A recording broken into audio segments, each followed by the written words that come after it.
ఈరోజు హోటల్ చారు చేస్తున్నానండి. చూడండి, होटल का मैंने चार बोल के टमाटर का चार बनाते हैं और इंग्रेडिएंट्स डालते हैं इसमें थोड़ा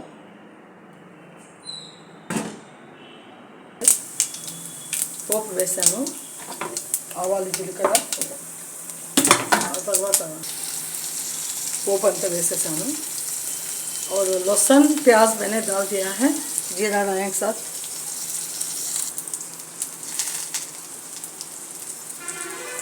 చూడండి పసుపు వేసాను, మళ్ళీ వట్టమిరపకాయలు వేసాను, ఆ తర్వాత కరివేపాకు వేసాను. ఇంకా దీన్ని బాగా పోపును బాగా వేయించుదామండి.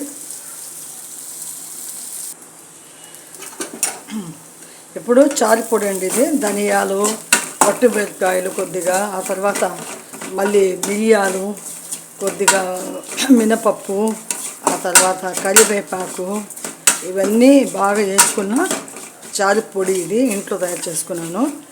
ఈ చారు పొడిని కూడా ఈ పోపులో వేసేసి ఈ విధంగా బాగా ఫ్రై చేసుకున్నాము. ఇప్పుడు అయిపోతున్నాను. ఇప్పుడు చూడండి, ఆ చారులో ఇప్పుడు టమాటాలు వేసేసాను.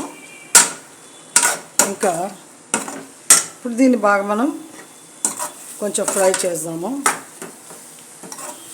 అంటే బాగా ఇక్కడే ఉడకాలన్నమాట. ఇది హోటల్ చారు. రెస్టారెంట్లలో, హోటళ్ళలో నేను చూసానండి, మైసూర్ హోటల్స్లో కూడా ఈ విధంగానే వాళ్ళు చేస్తున్నారు. భలే ఉంటుందండి. ఇంతకు క్యాటరింగ్స్లో కానీ హోటల్స్లో కానీ ఇలా ఈ విధంగా చేసుకుంటున్నారు. చారు చాలా రుచికరంగా ఉంటుంది. बहुत अच्छा था ये रसम. आपको इसको रसम बोलते हैं, टमाटर रसम.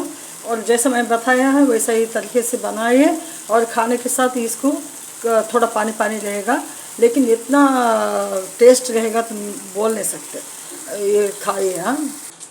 ఇప్పుడు చూడండి ఏ విధంగా ఉడుకుతున్నదో, అంటే ఆ మసాలా అంతా మళ్ళీ బాగా ఫ్రై అవుతున్నది అన్నమాట. ఇప్పుడు అది కొద్దిగా అట్లా వేపిన తర్వాత నీళ్ళు కంప్లీట్గా వేసేసి ఇంకా బాగా పిండిస్తాను. చూడండి, ఇప్పుడు నేను హింగు కూడా వేస్తున్నానండి. హింగు ఇందులో ప్రత్యేకం అన్నమాట.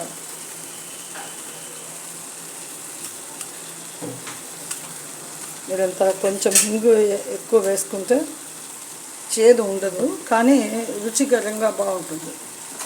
దాన్ని ఇలా కలిపెట్టండి.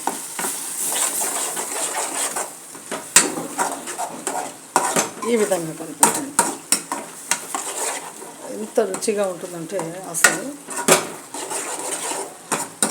ఇప్పుడు ఇట్లా అయిపోయిందా, ఇంకా అక్కడ ఫ్రై అయిపోయింది. మనము నీళ్ళు వేసేస్తాము. చూడండి, రెడీ అయిపోయింది చారు.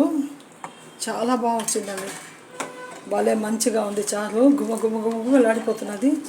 చింతపండు రసం వేసి కూడా బాగా ఉడికిచ్చేసాను. బాగా పిసికేసిన ఇదంతా. ఇంకా ఏమీ లేదండి, మంచిగా తయారైపోయింది.